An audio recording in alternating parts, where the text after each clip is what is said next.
You've got the look in your eyes. You're on a mission, burning ambition. You've got your eyes on the prize. You've gotta rise to the challenge. Show 'em what you got. Suffer to take what's yours. You are kings now, curse of titans.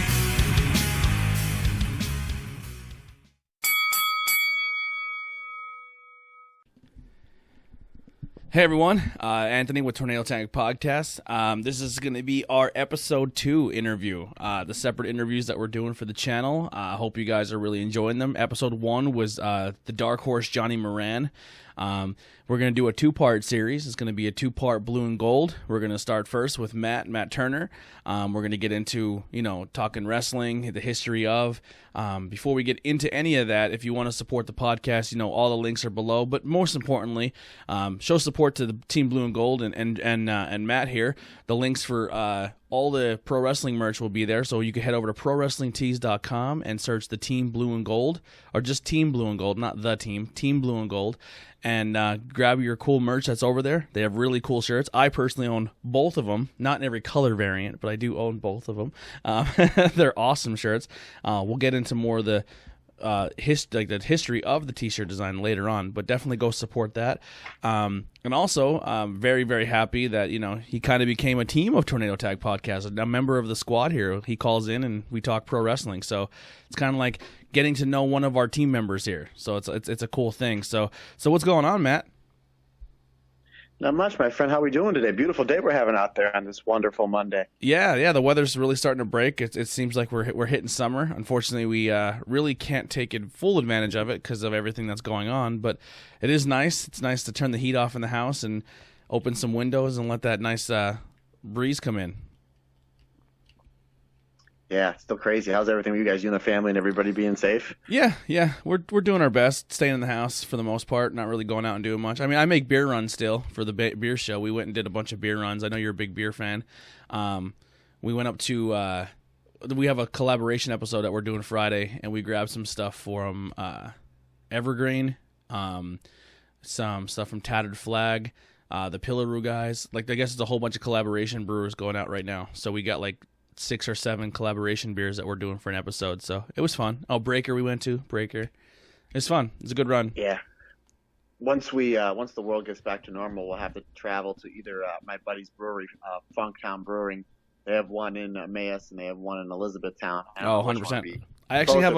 I actually did a trade. I had one of the beers I picked up on my run, and a guy messaged me. He's like, I really want to try one. I'm like, well, I live in Frackville. I don't know how close you are. Maybe we can meet somewhere and do a trade. And he gave me a Funk beer. He gave me a brown paper bag. Oh, nice. Yeah. I'm partial any way that I can help anybody out. So even if their beer was terrible, I would still drink it, but their beers are fantastic. Yeah, I love their stuff. Yeah, 100%. They are very known for, like, I call them their dank beers. Yeah. I like their Silent Disco, their Citrus. Yeah, definitely. We'll meet up at the brewery and do an episode. That'd be fun. Yeah, it'd be definitely a good way to ring in getting back to normal. Yeah, I agree. Perfect. So we're going to get into the history of. We're going to talk a lot of pro wrestling. We'll sneak some other stuff in there. It's really open forum because we're both have a lot of similar interests between beer and just pop culture in general, and pro wrestling. So it all kind of one big melting pot. But do you remember your first moment where you're like, man, I'm a professional wrestling fan? I do. Now I grew up in the 80s. Like in northeastern Pennsylvania. So every Sunday after church, we'd go over to my grandparents' house for a Sunday dinner. And I remember it was a couple weeks after WrestleMania 3. And see, this is my first memory. Now, I knew I was a wrestling fan before because what happened was one of my uncle's friends brought over a tape of WrestleMania 3. And I remember, I knew who Hillbilly Jim was. I knew who Coco Beware was. So we watched the first 4 or 5 matches. And then the guy who had the tape, I don't know. I'm getting an echo. Are you getting an echo? No. I'm hearing an echo here. It's throwing me off. But anyway, the guy who had the tape. Sorry about that. I'm not sure what it is. His wife came in and he said, "Hey, we're leaving like 15, 20 minutes. You have time for one more match." And the guy looked at me, and I was 4.5 years old at the time. He goes, "Do you want to watch Ricky Steamboat or Randy Savage, or do you want to watch Hulk Hogan and Andre the Giant?" And he's like, "I would suggest you go with Steamboat and Savage." And I was like, "Well, I didn't know anything about work rate or anything like that. Like, Hogan and Andre was the big matchup." So I was like, "No, I want to watch Hogan and Andre." So that was my first memory. But clearly I was a wrestling fan beforehand because I knew who a good majority of the people were. But that's my earliest memory. And that was, March of 87. So I was, like I said, 4.5 years old. So I must say I've been a wrestling fan since I was 3. Wow. Yeah, mine's very early too. I was born in the late 80s, so like 86, but that's like the late 80s, 90s is when all the fan clubs were a thing. Do you remember like the fan clubs where you write in, they send you stuff in the mail? Absolutely, yeah. So my dad signed me up for the Washington Redskins fan club, the Rusty Wallace fan club, the Michael Jordan fan club, and the Hulk Hogan fan club. So it was kind of like, hey, these are everything that I'm kind of into, and you're my kid, so you're kind of getting on you as well. So I was like, I was first introduced to like Michael Jordan, not basketball. I was introduced to Hulk Hogan, not wrestling. And then once like wrestling became a thing, like I seen this guy's stuff in the house, and then wrestling became a part. And then it was funny because then I turned into a giant Macho Man fan. And he was like, well, that backfired on me. Yeah. Yeah, somewhat, sort of. Now, are you a Michael Jordan fan? Yes, huge Michael Jordan fan, yeah. Yeah, me too. Did you watch all the? I know we're kind of getting off the beaten track here. Did you watch the 10-part documentary? Yeah, made me realize why I'm no longer a Bulls fan, because that organization is a shit show. Yeah, I watched it with my wife. I was a giant fan, and we watched all 10 parts together. And I would they would go into something like, oh, this is the series they won in 6. Jordan had 4. I remember like it was yesterday. I think Jordan had 45 points this game. Mm-hmm. And then when they came back wearing the 45, I'm like, oh, this is the game he scored 55 against the Knicks, but he passed to Bill Wennington, who was their backup center on a dunk. She's like, how do you remember this? And then I remembered all of it, and she asked me, she's like, have they won a championship since? I said, no, the only time they ever came close was probably the year before we were dating when Derrick Rose won the MVP, and then they made it to the Eastern Conference Finals, and that's when the super team started becoming a thing, which to me is just, part of my language is just bullshit. Yeah, ruined basketball. I always argue with LeBron fans, and they're like, LeBron's better than Jordan. I said, never. I'm like, he's a physically gifted athlete, and he's so talented, and he's so big, and he's so strong and so fast, but he's not the same level as Jordan. And they're like, why? I'm like, he doesn't have the heart Jordan has. When LeBron always, like, he makes the game about himself. He's not a team player. He's not about his team. He says, I need all the money, and then go get me a big 3 because you can't afford everyone around me because I demand so much. Where Jordan was kind of like, I'm doing really well on my endorsements. Make sure these guys get paid, And he was, and if guys weren't getting paid, he's like, I'm not doing it if I don't have this, and this. And it was his teammates, and he kind of rose his teammates to be on his level instead of, you have to just go and do your own thing. Like, he was more of a team effort guy. Like, he was an ass. Like, he made you work hard, but he was very key on his team and his players, which was super, super important. Yeah, you can make I always say everybody has their own opinion, but as far as like what you just said about making you a better teammate, like not only was like the 4 he was playing with on the court better, but you had like Kukoc coming off the bench, Will Perdue coming off the bench, and Steve Kerr, like those guys coming, and Judd Bush, or those guys coming off the bench were like fantastic players because of the way that Jordan pushed them in practice. Yep. Not Not only that, but Jordan would get the ball and he mostly get double teamed, and those guys would be wide open. Yep. 100%, and he would dish out and he'd be like, hey, if you're open, now's your time to shine. He would put the team on his back because of his work ethic, but he would also be like, hey, if you're open, let's work. You know what I mean? Yeah. That last sequence to repeat the 3-peat where they were down by 4, he scores the quick bucket, strips Karl Malone, the reigning MVP, of the ball, and then hits the jumper. LeBron would have never done that. He would have choked. Yeah. Or he would have had a Ray Allen bail him out with hitting a couple 3-pointers. Yeah, here or there. But LeBron's fantastically gifted. He is. Everyone has their super own opinion, talented. But to me, it's just not even close. Jordan's the best ever in any team sport, anywhere. Period. Just for what he's done, just for not only NBA but sports in general. But anywho, so we'll. Sorry, we got a little sidetrack there. Yeah. You mentioned Jordan, I got excited. Like I said, I'm a diehard Michael Jordan fan. Same here. Yeah, I remember one of my first matches. I think it was a Saturday main event. That was like the first time I really watched it, and I remember seeing the Rockers run down, and I was sold. That was it right there for me. I fell in love with the Rockers, and then turned from Rockers to a Shawn Michaels fan, and then once Shawn kind of turned heel, and I kind of gravitated to the bad guys. I don't know. I always liked the bad guys. I was a Piper fan. I was a Savage fan. Mr. Perfect. Like the good guys were kind of boring to me. See, I don't remember my dad. Now, obviously, you go back and watch it, but I remember my dad always telling me how great of a bad guy Roddy Piper was. And again, my earliest memory was WrestleMania 3.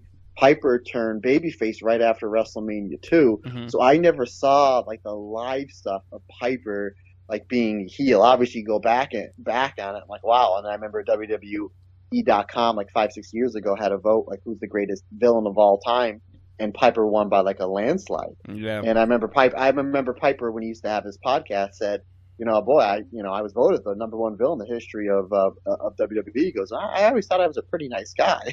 Yeah. Well, I think he played was so ahead of his time. Yeah, he played that Stone Cold role before Stone Cold, where he was kind of like he was a baby face, but he was like a badass. So everyone kind of pitched him as like a heel, I guess. That's kind of how I always view him. Yeah, I agree with you 1,000%. He was the first heel that was so cool that he turned himself babyface by not changing his moveset, by not changing his promo style, by not changing his attitude. He literally stayed the same he was. And yeah, he was the first at least mainstream guy that I know of that did that. And he, Austin did that in 95, 96, or 96, 97. Piper Mm-hmm. did in 86. So Piper did like 10 years before Austin did. Yeah, that's kind of how I always seen him. Like, I don't think he was a bad guy, but I think he never changed his attitude, and the fans kind of just got around him, and he never really had to change or evolve. He kind of just was himself. Yeah, you're talking about Saturday's main event, and when I was growing up, my parents were pretty strict on us with like curfews and whatnot, like when we had to go to bed. And I remember, like, whenever there was Saturday's main event, my dad would tape it because he was a pretty big wrestling fan. And then I'd wake up Sunday morning, and before church, we'd watch. And I remember I got up to go. My dad would have the tape all ready to go. All I'd do was turn on the TV and press play. And I remember I was getting up, and as I was going downstairs, my dad woke up, and he's like, "You're not going to like what happens in the Hogan match." Hogan was defending the title against King Kong Bundy. And it was right after it. Yeah, so what happened was Hogan and Bundy were brawling on the outside. Hogan throws Bundy in the ring, and Heenan grabs Hogan's leg, and Bundy wins by countout. Now, I was too young to realize that the title didn't – I remember this like it was yesterday.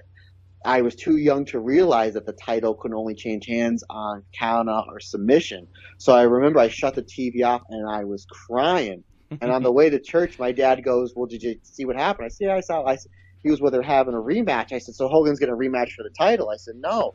He goes, "No, the title can't change on count out or disqualification, only pinfall or submission." So I went back and watched it, and I was like, "Oh." And then they did the rematch where Hogan beats Bundy clean, and that's when Andre chokes Hogan out, which led to their match on Saturday's main event where Andre won the title with the whole, the double thing. So it's like I just remember like crying hysterically because I thought Hogan lost the title to Bundy. My first tears was Savage and the Snake, with Jake the Snake with the cobra biting him. Bawled my eyes out. That'll never happen again in a million years. They got close. They got close with him bringing. Honestly, like I'm not a snake fan, but I am still an animal lover. But I was not a huge fan of what they did with the snake the other night on AEW. AEW. Yeah, I just feel like you just shouldn't use animals like that anymore. Like just kind of like acting like you're gonna throw them at people and making them and throwing them on people's bodies, and I'm not a huge fan of it.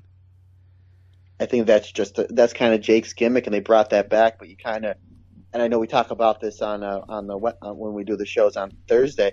We talk. That's something that I think you'd rather get the shock value on with a crowd, but at the same time, when is that crowd going to come back? Is it going to be, June, July, November? So it's like we have Jake there. He's cutting some fantastic promos. You got that. That you have that Lance Archer Cody things, all ready to go for the next pay-per-view. So you just take it to another limit with Jake doing that with the snake on Brandy. So it's like I thought it was a cool segment. I understand why they did what they did, and hopefully they draw some pay-per-view buys with it. Yeah, they're 0 for 2 with me and Animals. With the first pay-per-view when they brought the dog out with the pyro, I was like, you bastards, why are you bringing that dog out? It's obviously terrified. Get it backstage. I was so angry. I wonder if it pissed on the ramp or something. Yeah, I mean, who knows? it was not having a good time. It was freaking out.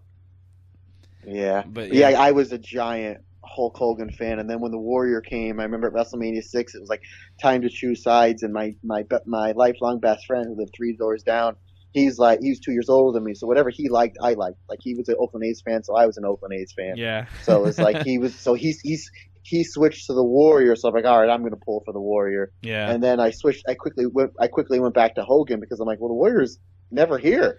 He's always gone. Even Hogan was like shooting movies, but he was there more than the Warrior was. But I remember that's probably like Hogan was my first favorite wrestler. Then it was the Warrior, and then he was here and gone, and then I quickly went to Shawn Michaels. Yeah, so Shawn's pretty much the first guy I can remember that I was like, well, maybe Savage, because Savage was still.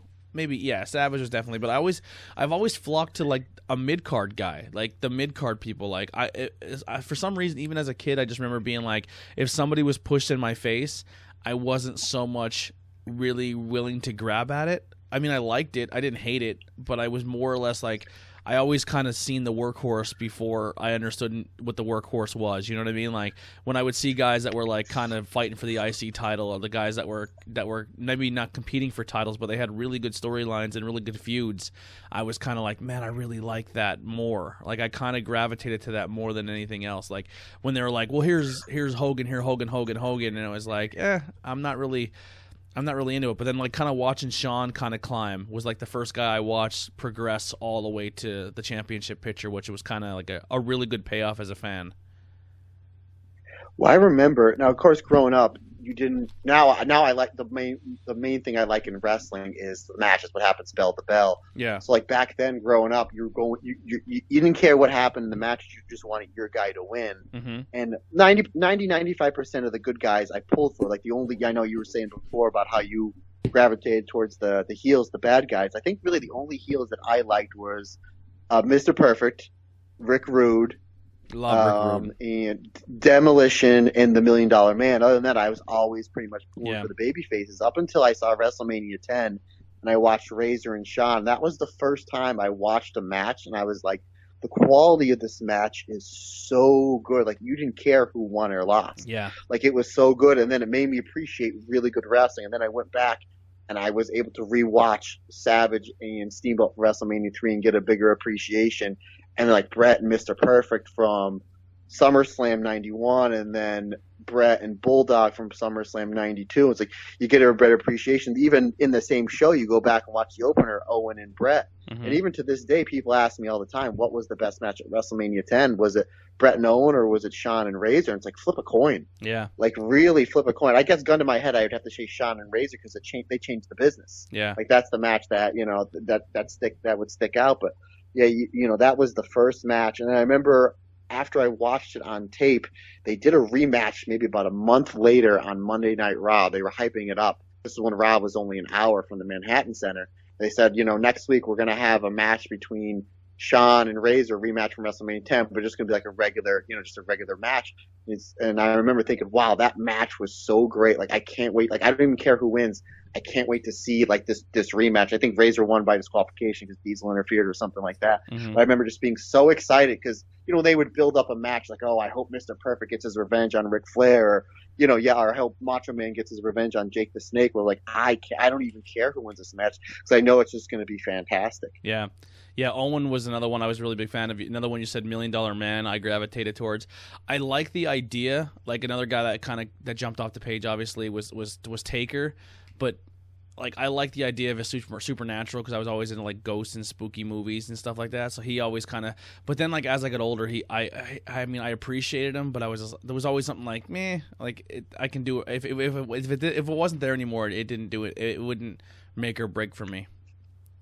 Yeah. Yeah, I was always a big fan of Taker. He was something different. Yeah, like, I remember when at SummerSlam when Kamala jumped off the top rope with the splash. I'm like, oh, that's like the Undertaker. And then he like sat up. Yeah, I was like, oh man, like there's nothing that can take Taker down. And then they I know a lot of people shit on it, but I remember watching the only pay-per-view I was able to watch live was the Royal Rumble, because one of my good buddies growing up in grade school, his birthday was right around like third week of January, so his parents would buy him the pay-per-view. Mm-hmm. So I remember like I was able to watch like Flair win the title at Royal Rumble 92 live.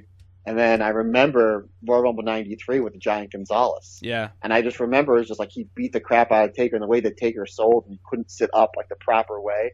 And I like, you look back on it now, I'm like, it was crap. It's just like, you're this giant guy, like 7'8", that's like 6 or 7 inches taller than Taker, just like beating him down, just something you've never seen before. But that just shows you just we how pick on the how great bodysuit, Taker was. but the bodysuit definitely grabbed your attention more. You're like, what is he wearing? And he's beating the garbage out of the, you know what I mean? Like it would all grabbed you.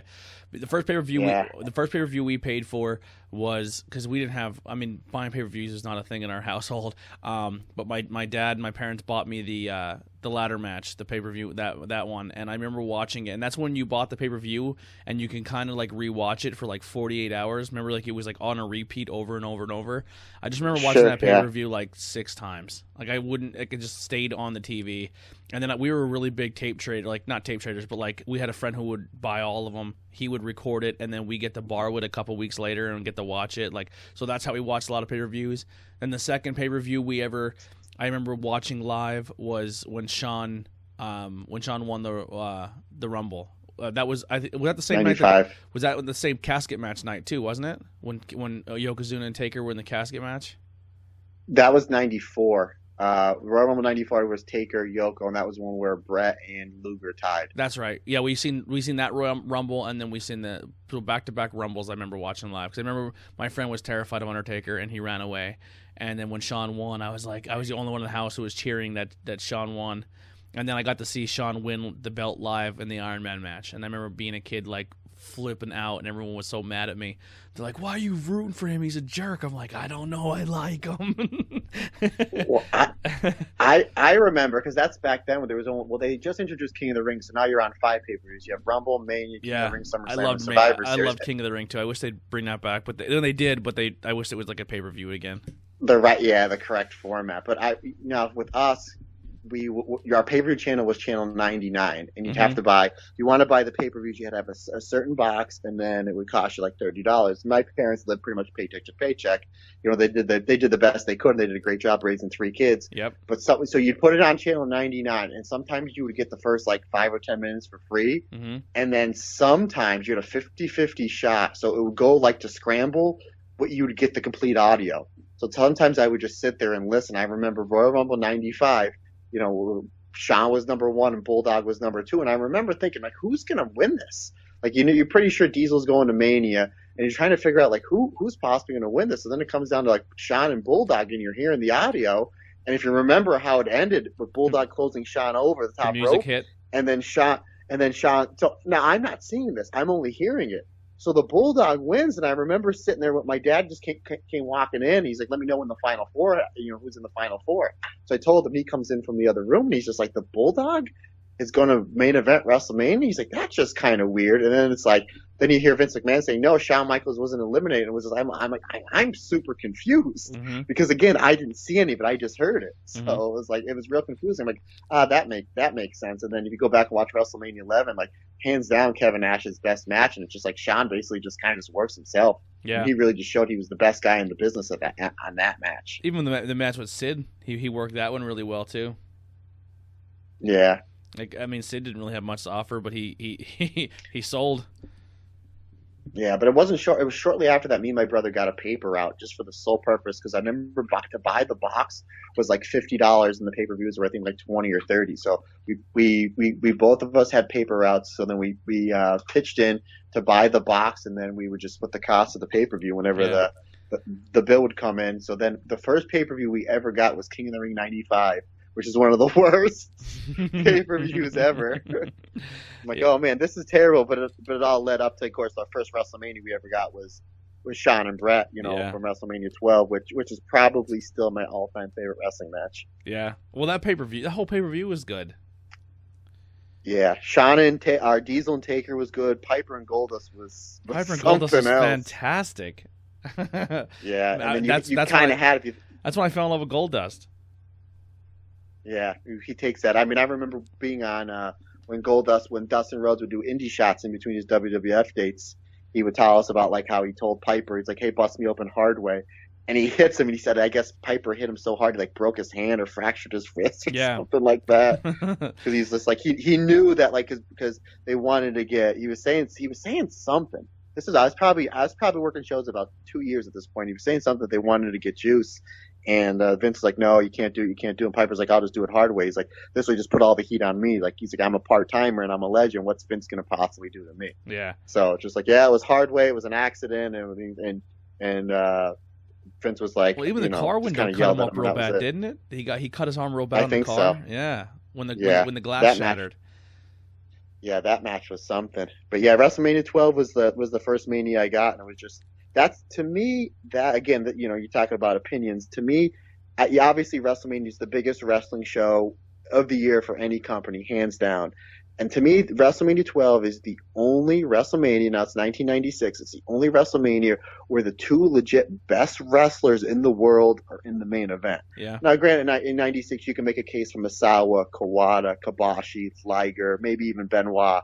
But to me, I just thought Shawn and Brett were just on a completely different level. But I don't think if you can go through all 36 WrestleManias and look at all the main events and just like, were these two guys in the main event the two best wrestlers in the world at the time? And they got the work. And I gotta say no. I think it's no to every single one except for Mania 12. Mm-hmm. Where does Goldust lie on your all-time list for gimmick characters? It's up there, especially because of longevity. Obviously, Taker's number one, by a mile and a half, just because he's still doing it. I mean, he came in '91, and he's still doing it. But yeah, it's up there. I mean, think about it, because I didn't even know who. Obviously, when they were doing the vignettes in '95. I didn't get the internet until '96, so you didn't know who he was, and he's doing the vignettes. I had no idea until he's wrestling Marty Jannetty in your house, and he took the wig off. Yeah. And I looked over at my cousin. I said, "Is that Dustin Rhodes?" Like I mean, you can remember they built him up for 6-7 weeks on TV. Yep. Had no idea it was him. Yeah. And for him to, I mean, he basically came with, he could have just been Dustin Rhodes, the son of Dusty Rhodes, and it's just like, no, they just completely, here's what we're going to do, and the way he gravitated towards it was just unbelievable. He's in my top three. It's hard to say not Undertaker, Kane, and Goldust for me. I think they're the top three. But Goldust makes Kane, he gives Kane a run at 2, I think. Yeah. Yeah, I can see that. Again, hey, it's your opinion. You're entitled to it. You can say, hey, I was a big fan of Leaf Cassidy. I'm like, hey, man, that's your opinion, and that's what's great about wrestling. And just anything in general. Everything's subjected to what you like. Absolutely. So, going through school, how was it growing up as a wrestling fan? Was it accepted in your school? Was it something that it was like it was okay to talk about? I know it was 50-50. It was cool when we were younger, but when we hit high school, if you were still a wrestling fan, it was like, oh, really, dude? Like it kind of was like grow up a little bit. It's funny because the two things I loved the most growing up, the two things that are outside of my wife and my daughter. The two things I love the most now is wrestling and comic books. So it's like you're growing up. It's like Shawn Michaels is the man, but you can't wear a T-shirt.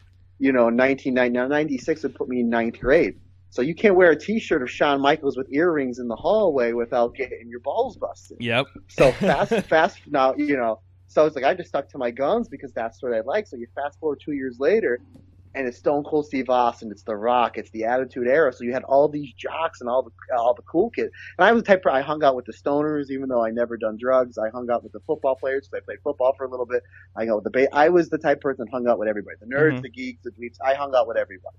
I got like, if you were cool to me, I was cool to you. It didn't matter to me at all. So if you fast forward 2-3 years later, when it's Austin, Rock, and DX, and everybody's got all these questions, and guess who they're coming up to? The guy that's been hanging on as a wrestling fan for his whole entire life, not somebody that was a wrestling fan 2 years and then not a wrestling fan a year. So it's like, the football players asking like, what's this Stone Cold guy, and what's this guy that's drinking beers, and these guys are pointing at their crotch, and then with the smell what the Rock is cooking. So then it's like you fast forward a handful of years later where the MCU movies are huge. You have all my friends from high school, but like, well, what is this? Can Iron Man really do this? And is Thor really the god of thunder? And what's with the Rainbow Bridge? And is Captain America really the superhero still? I'm like, oh, sit down, my friend. Let me tell you. So, Yep.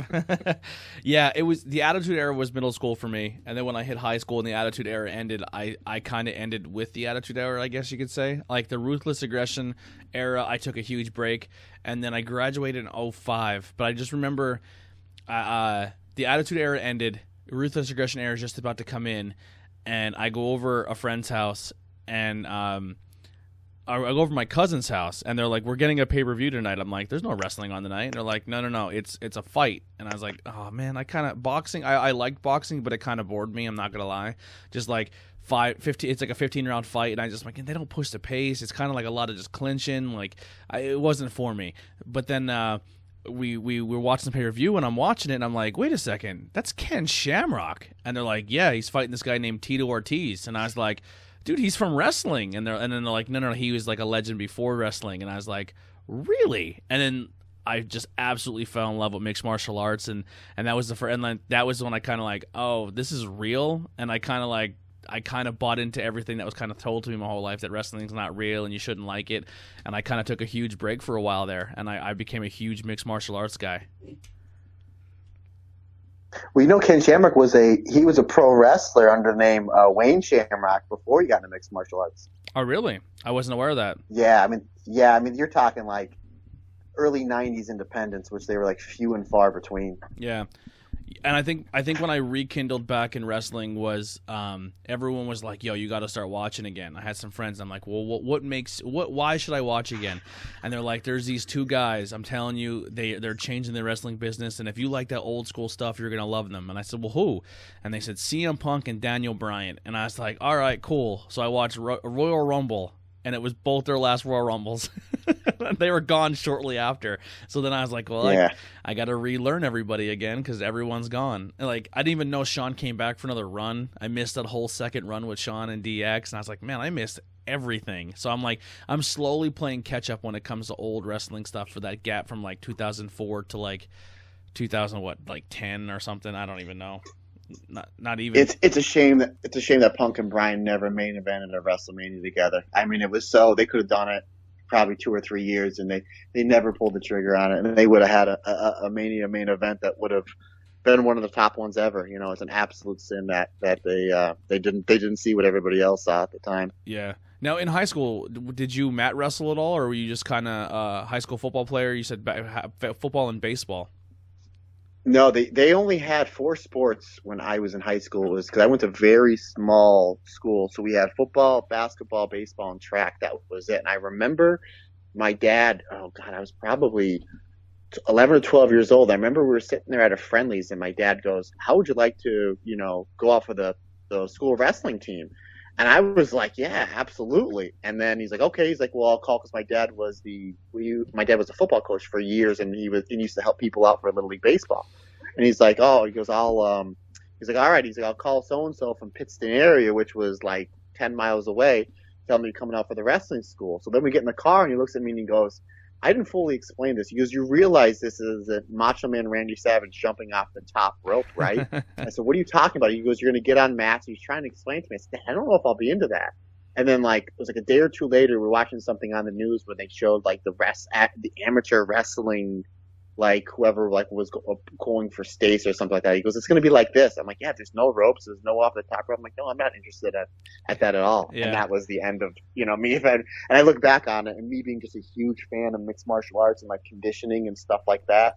It's probably one of the very few regrets in life that I have, because I really wish I would have gone out just to see what it was. Yeah, same here. I would have loved to do it, but I'm glad I didn't, because I would have found out probably earlier than I did about my joint disorder, because I like really elastic joints, so I dislocate very, very easily. I didn't realize growing up playing soccer and basketball like why I was like getting severe ankle sprains left and right, but I was still able to play through them even though my ankle was 4 times its size, and I didn't feel the pain on it. I'm like, why is this? I don't understand this. And then I went my first year of football, and I laid a tackle into somebody, and my shoulder went into my armpit. But if I would have wrestled, I would have 100%. If somebody would have bridged me or rolled me up or put my shoulders behind my back, they would have both popped out of socket, and I would have been freaking out. Yeah. Yeah, you lucked out. I wasn't very good at sports, and I think I graduated high school. I was maybe 105 pounds soaking wet holding 2 bricks. And I started lifting. When I graduated, I was a little over 100 pounds. And I remember I started lifting when I was a junior in high school because my accounting teacher, who actually wound up becoming a personal friend of mine and my family, he was also the lifting coach. And he knew I was into wrestling. And he's just like, and he knew my dad, and my dad's a bigger guy. And he said, he's like, you should come lifting because once your dad's genetics kick in, he's like, you're going to be huge. He's like, that wrestling stuff might actually pan out for you. And I'm still waiting. Now I'm about 190 pounds. I'm still waiting for my dad's, I'll be 38 tomorrow. I'm still waiting for my dad's genetics to kick in. So I think my brother's a little on the smaller side and my sister's a little on the smaller side. I think we all got mom's genetics. So, yeah. It is what it is. I thought I was tiny when I graduated. I was 145 when I graduated.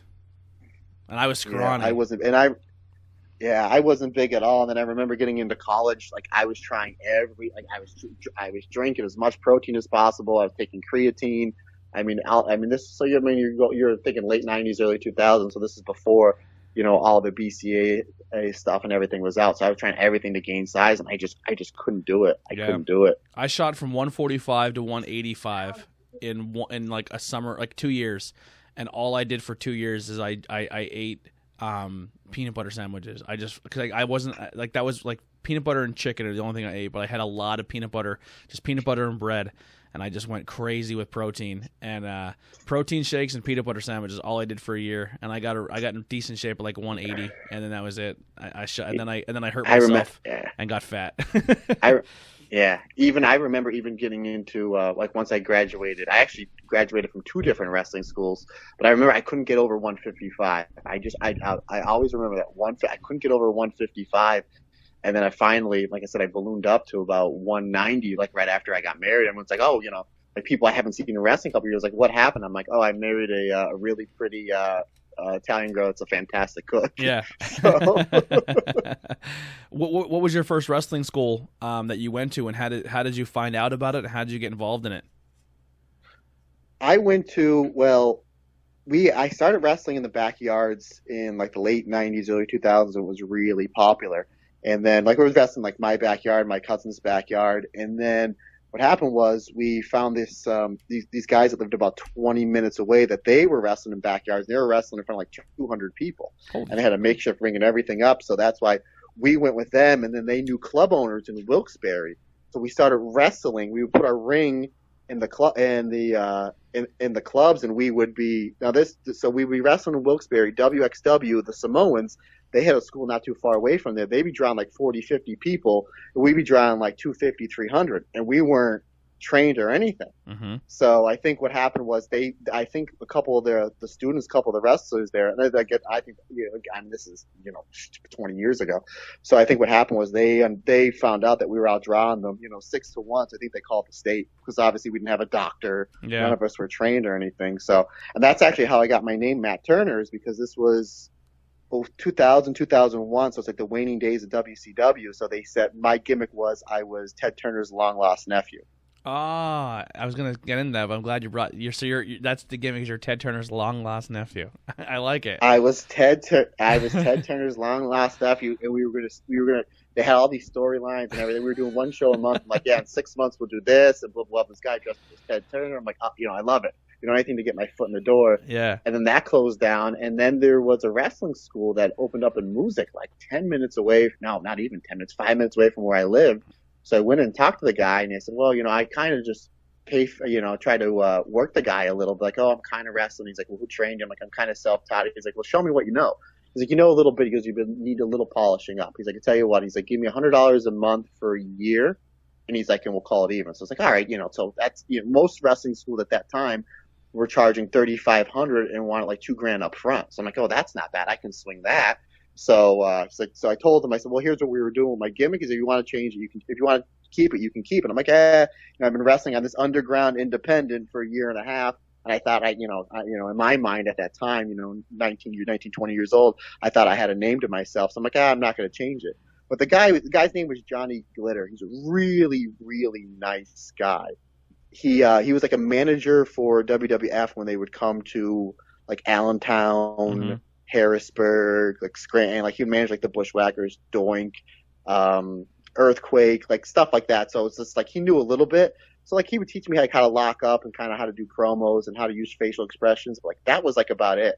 So I think I paid him like maybe $1,000. I think I gave him like $500 up front and then $100 for each month for 5 months. And I told him, I sat down with him. I said, look, I'm not learning anything else.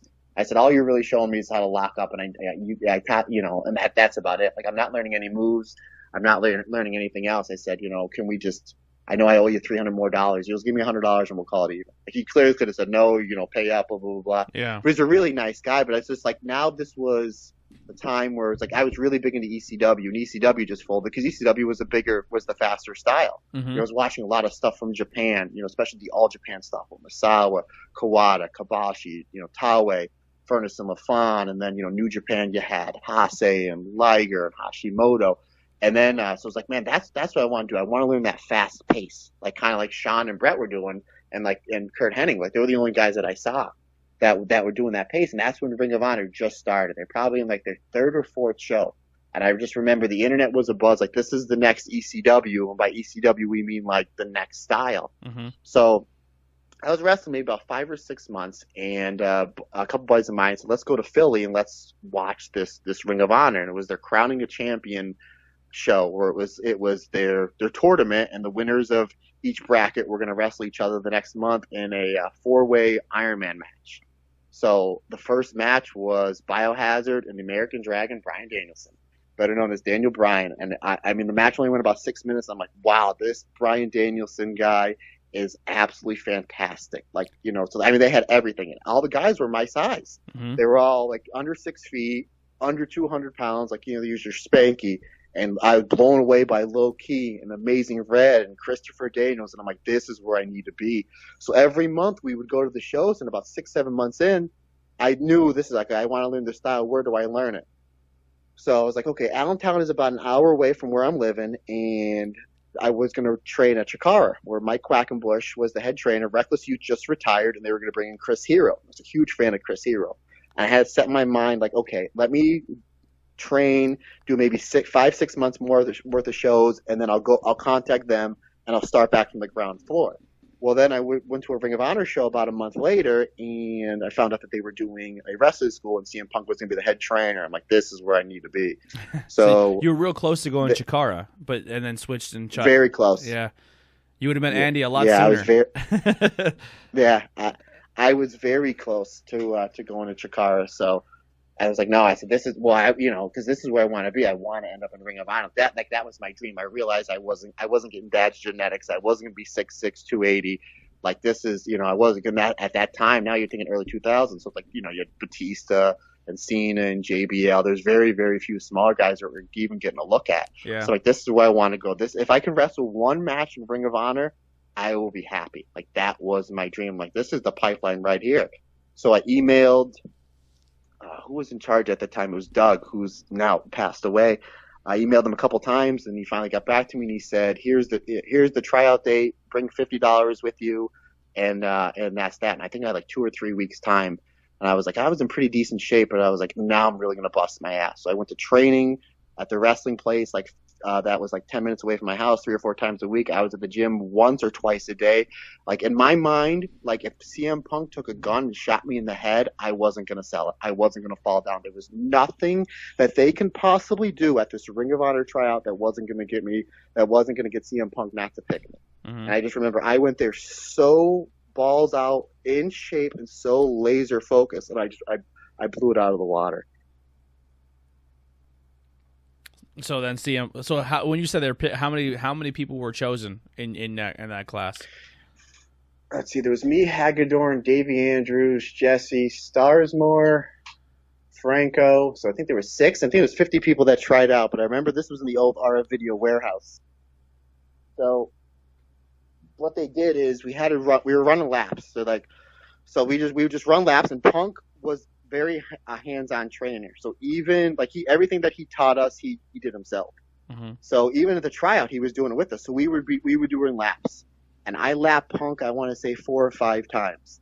And by the 5th time I went to go lap him, he grabbed me by my shirt and he goes, "All right, hot shot." He's like, "Take it easy." So then we had to do, I think it was like 100 push-ups. I think it was 20 sets of 5. And I think it was the same for squats and the same for sit-ups.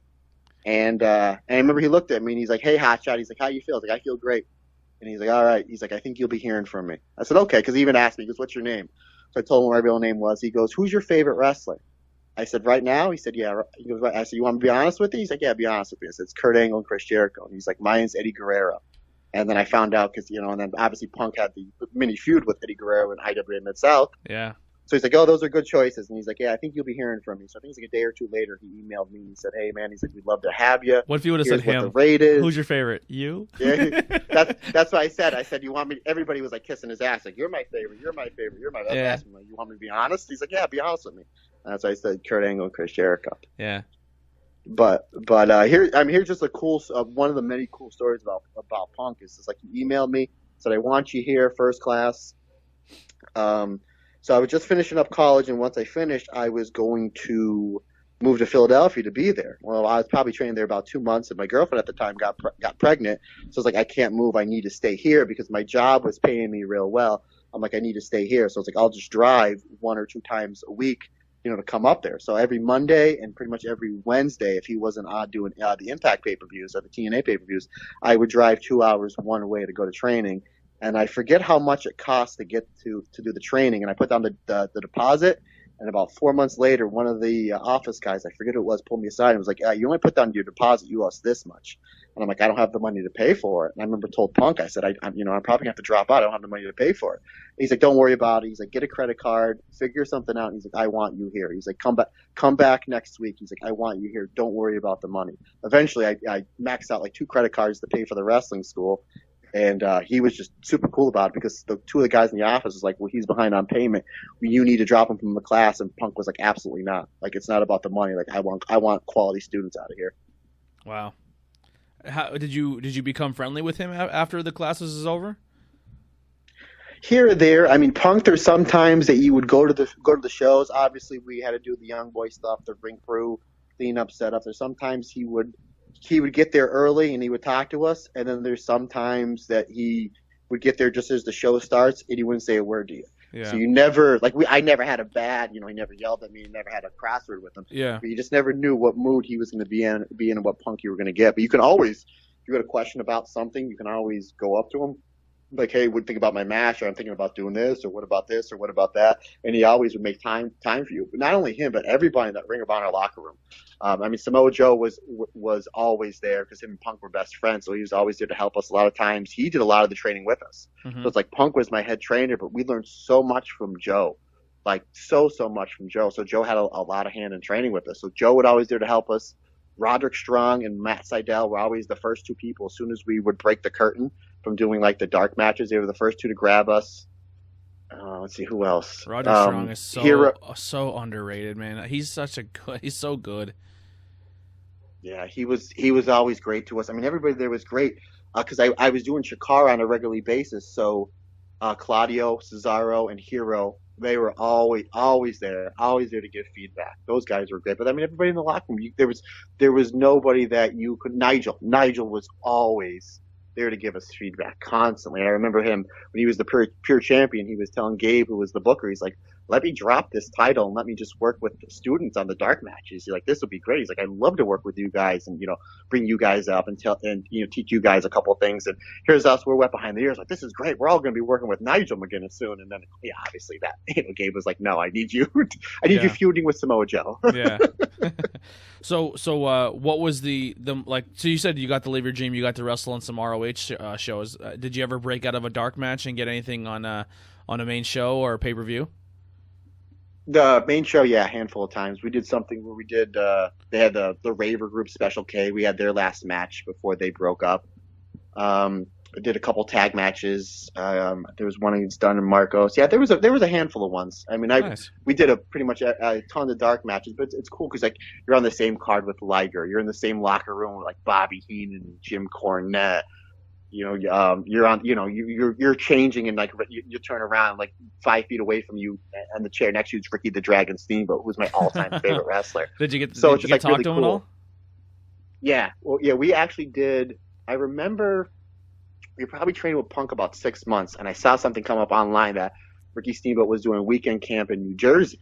So I remember I emailed the person that was on the flyer, and they emailed me back the next day like, "Sorry, we're all sold out."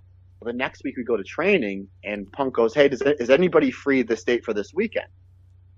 And we're like, "Oh, why? What's up?" Like, "Oh, Ricky Steamboat is doing a camp. I want to get you guys in on the camp." And I go, "Oh, Punk." I said, I actually emailed the guy. Is this the email address? He said, "Yeah." I said, "I emailed them. They responded back saying it's full." He's like, "Oh," he's like, "Good, look at you taking initiative." He goes, "Hold on one sec." So we called the guy, put him on speakerphone. He goes, "I got my 6 students here that want to do the camp." And he's like, "Okay." He's like, "That's fine." I said, he's like, "I know the camp's $100. He's like, "How about 20 apiece?" And he's like, "Yeah, sounds good, 20 apiece." He's like, "Okay, guys, I got you in on the camp, and instead Wow. of $100, it's $20 a piece." That's Yeah. awesome. That's how cool Punk was. So Yeah. I got to spend a weekend. I got to spend a weekend with Ricky Steamboat, and at that time, Steamboat was feuding with Punk. They were doing back and forth, promos and stuff, and it looked like Steamboat was going to come out of retirement for a match. So Steamboat took a liking to Punk, which meant he took a liking to his student. So Yeah. That's just awesome. it's just they say don't meet your heroes, and it's just that could not be more untrue for Ricky Steamboat and for Bobby Heenan. Yeah. I mean, obviously, I was a huge Bobby Heenan fan, so they brought Bobby Heenan in to do a couple managing things. And I remember we were at the Rexplex in New Jersey. I'll never forget this. And he was there. Of course, he comes in. He kind of gets mobbed by everybody. So we're setting up the ring, and I'm waiting for my time to meet Bobby Heenan. My dad was a huge Bobby Heenan fan, so I'm like, "Oh, I can't wait to tell him that I'm going to meet Bobby Heenan." So finally, he's by himself, and I'll never forget. And I walk up to him. I go to shake his hand. I go, "Hey, Bobby, my name is," and he cuts me off. When he shook his hand, I'll never forget. He had this big ring on his finger that said BH, assuming Bobby Heenan. Mhm. And he goes, "What's your name?" I go, "My wrestling name or my real name?" He goes, "Either or." And I said, "Oh, you Drew." And he goes, "Drew?" He goes, "No." He goes, "It's not a pleasure for you to meet me. It's a pleasure for me to meet you because I know you're training with Punk and Joe." And he goes, "It's you guys that are here busting your ass, setting up the ring, trying to get 5 or 10 minutes in the ring, for setting up the ring, and then breaking it down." And he goes, "So I thank you for you guys being good and paying your dues and keeping having a future for the business for a fan like me to watch. So I know you're saying that you think it's a pleasure for you to meet me." He goes, "It's my pleasure to meet you." And I was like so starstruck. I was like, "Oh, okay." Yeah, I guess you're welcome. I'm gonna go cry in the bathroom. I'll talk to you later. Yeah, I just thought, I'm like, "Oh my God, like how awesome is that?" Like I try to tell him like how honored I am that he's here, and he's telling me, he's like, "No," he's like, "Thank you for being the future of pro wrestling." So I just thought that was awesome. Yeah. What was the moment where Ring of Honor wasn't a thing anymore, and how did that come about? I remember we knew Punk was leaving because I know like I would go to, once we graduated from the wrestling school, they told us you don't have to come back now unless you want to. And there would be $50 for you to come back and train with either Punk, and then it was kind of a revolving door with Brian or Aries. And then Punk's just like, no. He's like, you're not charging my students. You're not charging my students. They want to be here, be here. And I remember I would go up there to work out with Punk after we graduated. Nobody else was there. It was just me and Hagedorn. And a lot of times we go there and it'd be like, "Yeah, man, it's just me and you, Punk's doing dark matches." So we knew like it was like every Monday he was doing darks. But like we knew he was going to be gone. So they did the thing where he won the belt when he was under contract. He did the heel turn. He's under contract with WWE. So we know he was going to be gone. And the last time I saw him I was doing a double shot. They were wrestling in Philly, at the Murphy Rec. What was it? The National Guard Armory. And then there was this place that I was wrestling maybe about 5 miles down the road. So I went to Ring of Honor. I did the dark match for Ring of Honor. And then I went to leave to go do the other show. And I was leaving. This when Punk wrestled Daniels to an hour drop. I was like, "Hey, man, I'm going." And Punk was just sitting there, like by himself. I'm like, "Hey, Punk, I'm going." So what do you mean you're going? I was like, "I have that." He's like, "Oh, that's right. Yeah, you're doing the double shot." And I remember him just sitting there. I, stuck my hand out to shake it, and he was looking at me. And I think, he didn't shake my hand. He gave me a hug. He's like, "Hey man, thanks for everything." I'm like, "All right, cool." And I'm like, "That was weird." It didn't hit me. So I got in the car, did my other match, and then went to go drive home. Like, oh shit, that's the last time I'm gonna see him. And that was the last time that was probably was the last time I saw him, because then he dropped the belt and he went to WWE. But I remember talking to him and I was like, "Hey, I'm like, my days are 12 to 14 hours long between me driving, me doing the ring setup, me doing the dark match, and then tearing down. And I'm only having a 4 or 5 minute match against guys that are only wrestling a year and a half. Mm-hmm. So I'm really not benefited from it." I said, I got, my daughter was a year or 2 years old at the time. I said, I got a young, I said, I need to be home more. I said, "What do you think about me just doing regular independence over Ring of Honor?" I said, "They're going to pay me more." And I said, he goes, "If that's what you want to do," he's like, "if they don't have a top spot for you," and Punk's telling me, he's like, "I would love for you to be a big star at Ring of Honor." He's like, "But yeah, that doesn't make any sense. Your days are 14 to 15 hours long and you're only in 4 or 5 minute matches." So that's where I was just like, then I kind of told Gabe, I said, "This is what I'm kind of doing." He's like, "All right." He's like, if we need you, we'll let you know." And that was pretty much about the end of it. He's like, "You're welcome back anytime you want." Yeah. So I think like 1 or 2 times I went to Philly. I was there for when Tyler Black, now Seth Rollins, wrestled Nigel McGuinness for the Ring of Honor title in the pay-per-view. That the place was going nuts because they thought that Black was going to win the title. There were a couple times I would go back here there just to kind of watch, but it was just like, yeah, I'm not coming back here, not unless like I'm full-time on the roster, because I can't just be doing these 14, 15-hour days anymore. Yeah. What was that? Was it a heartbreak for you to kind of see, not a heartbreak, but it was, Ring of Honor kind of skyrocketed, man. They had the who's who of wrestling, of independent wrestling. They had everyone there, and then everyone kind of left, either went to Japan or started AEW, and their roster kind of cleaned out. And for a while there, it was kind of looking very bleak for Ring of Honor. As someone who was part of that for a piece of it, what were your feelings on that? Good for them. I do not have a negative thing at all to say for Ring of Honor. By no means was I, anywhere near as good as any of those guys on that roster. So the fact that I was able to, perform in their ring and able to live my dream of, at the time, wrestling for the best pure wrestling company on the planet, good for them. And now the fact that they're before the world went to shit here, it looked like that they were making a turn. A huge upswing. They were going to kind of get back up and running. Yeah, huge upswing for them. So no, I always buy their pay-per-views. I will always support them. I'm a member of the Honor Club. They get my $9.99 every month. Anything I can do to support them. I was there, for the G1 Supercard last year. Super thrilled to, was there for that. And it's kind of actually funny. It was about a year ago this time. My wife got me tickets to go to an NXT house show in Bethlehem, which is like 20 minutes away from my house. And I bumped into Kerry, and he remembered who I was, which just shows you how awesome a guy Kerry was. Or Kerry still is. It's like, he was the guy that helped out, the Bryans, the Punks, the Joes, the Adam Coles, all the guys in the Undisputed Era, the Young Bucks. Here's a guy that gave all these guys a chance in their ring, that kept Ring of Honor afloat when financially it wasn't sustainable anymore. And like, I went up to him to shake his hand, and he goes, "Yeah, I remember you. You gave me a ride home." He's like, "Matt Turner, right?" And I was like, how did he remember that? Yeah. All these stars that have come through his doors that wrestle on his canvas, and he remembered who I was, which I just thought was just like the coolest thing. Because you're a pure dude. Like, you're not a forgettable person, because you do come off super genuine. So that's probably really what it was. With the we actually had Ring of Honor as our biggest disappointment of the year. We did our yearly review show, and it wasn't like a knock. It was just like we were disappointed in the production.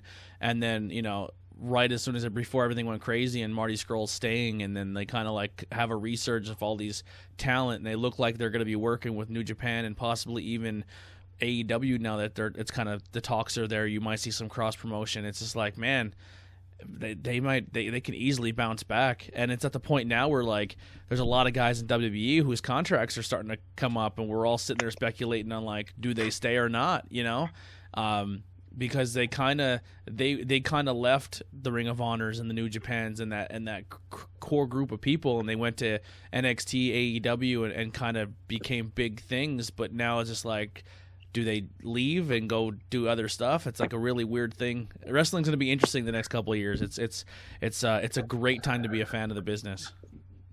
Yeah, I think a lot of those guys now, I think they're going to have open-ended contracts because they're going to be able to write their own ticket. It's like, if you're not wrestling for WWE, it's like, why can't I have this duel, like this Chris Jericho, John Moxley contract where it's like, okay, granted, like AEW will be my number one priority, but they're only running Wednesdays and then, 4 Sundays a year. So why can't I do these independents? Why can't I do Ring of Honor? Why can't, let's all help everybody. Why not bring it back to the territory days? Let's everybody help everybody. Yeah. Now, two guys that kind of came through the Pennsylvania circuit that kind of got big. You said Adam Cole and Matt Riddle. Did you ever come across them at all in your travels or working? No, somebody told me I was doing a charity show at East Stroudsburg University, and somebody told me that Adam Cole was like the curtain jerker on that match, and I was the main event. I don't remember at all. I think it was referee Matt Derline was telling me he writes everything down. I mean he's a savant. He's like, don't you remember Adam Cole was on the show? I was like, get out of here. Oh wow! So I forget we told me he named me wrestled under. The only other time I ever came close to coming across Matt Riddle is now of course I'm a big UFC fan, so I know who he was through UFC, and then he became a big star in the independents pretty quick. I remember one place I went to go tan at was in Wilkes-Barre, and not Wilkes-Barre, Bethlehem. This was only about 2 years ago, and I remember you'd have to write down when you would sign in to go tanning, and I went to go sign in, and above me was an M Riddle, and I'm like, that's really weird. So I was like, I went on like his Instagram or his Twitter. And it's like checked into, I was like, he was there like 90 minutes before I was standing at the same place I was. I was like, how wild is that? You see, just go, bro. I was like, oh man, how wild. No, but I never came across him. Yeah. So during these travels, and we might have went ahead a little too far, but when did you meet your brother from another mother, your tag team partner, Andy Header? I met him probably doing some of the independent shows. I want to say it was EGW. Oh, I forget where they used to run out of, but I remember him just being a cool dude. He was really good in the ring. And then I remember like how you fell out of wrestling. I fell out of comic books probably right around the time I graduated high school up until I would say maybe about 10, 11 years ago. And I remember my best friend in the business at that time, well, probably still is, other than Andy, was Brad Bruno of Diamond City War Machines. Yeah. And I was telling him, I said, man, I just want to get back into comic books. I said, I want something else to take up my time. So I was thinking about kind of just calling it quits at wrestling. I was like, I need something else to, I want to get back into comics. So we were talking about certain things. He's like, you got to read Jeff Johns and Ethan Van Sciver's Green Lantern run. And then Andy Header has the tattoos of of all the lanterns, the yellow obviously the Green Lantern, the yellow lantern, the orange, the emotional spectrum, as they call it. So I started asking him about it. He's like, you need to get this, this, and this. And then I went to this is when Walden Books was getting ready to shut down. So it was like 60% off everything. So I bought like the whole run for like next to nothing. And then I read it. And then I would just go to shows or email them or text them and just talk to them about, about like certain things with comics. So we clicked over comics, and then I found out that he did quite a bit of training at Chikara, which actually I did. There was a lot of times that if Ring of Honor was if wrestling training was canceled at Ring of Honor, like if Punk was in Japan, or the one time he was stuck in California PWG, or the one time he got called like last minute to go do the TNA pay-per-views. I'm like, well, I need somewhere to train. I'll just go over to Chikara, because I was doing the Chikara shows. So I knew Quack, I knew Hero, I knew Larry Sweeney, rest in peace, really well. So I was like, I'll just go there and pay them. I think whatever they charge me, $20, $25. So it's like I got to train, quite a bit with those guys and learn from those guys as well. So we had that in common as well. And then we pretty much like the same wrestling style and the same wrestlers. So we've been really good friends ever since. You had your stepbrothers moment. Like, did we just become best friends? Yeah. When did you guys say that you're going to form this tag team, and what company was it in that you formed this tag team? It's funny because I was just talking about how I was thinking about, finishing wrestling. So what happened was when I turned 30, I moved and got married. So the gym I was at for 13 years, I obviously had to, I'm not going to drive an hour and a half to go to the gym. So I quit my membership there and just never found a gym over here by me. So I wasn't in shape. I was just kind of just burned out from wrestling. So I remember I would only wrestle for GSW, and Brad, he was the promoter at the time, and he wasn't wrestling because this is, before he did his weight loss, and God bless him. He's my freaking hero. I mean, he looks great. He's doing better than ever.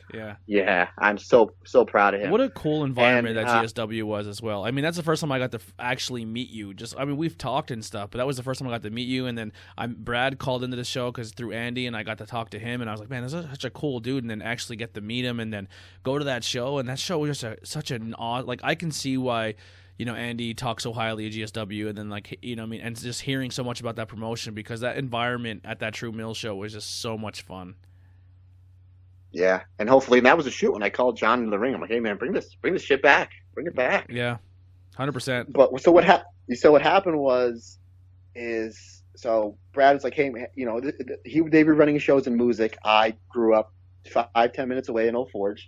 So I would draw them I'd have my friends and family that would come in to pay to see me. So it's like, hey man, I need you for the show. A lot of times you just tell me, just give me, 5-10 minutes, whatever, yada, yada, yada.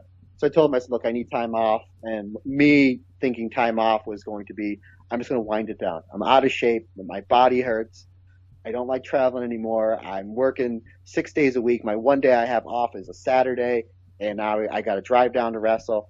So I remember telling him, I said, I need time off. He's like, all right, here's what we're going to do. We're going to have you turn on Mike Bond, because we were a tag team. And he's like, and we're going to do a best of 5 series. And I said, okay. I said, that's fine. I said, but we have to let's do each a stipulation, different stipulations. It's like match 1 will be the normal wrestling match. And whoever wins that match gets to pick the next stipulation.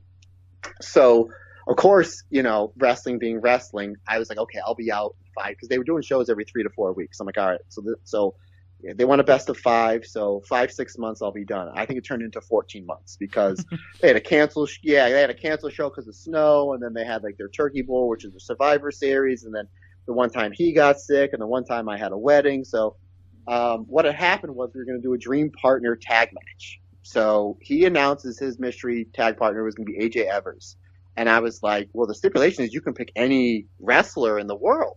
So I did all these promos, and we put it online that I was on the phone with Punk, but I wouldn't mention his name. Like, hey man, how's Chicago? And oh, I love that match on Raw. And how's AJ doing? But I never mentioned his name. Yeah. So we built it up, and then we had Header come out dressed as, but they dimmed the lights. They had Header dressed as CM Punk, and he came out to the whole thing.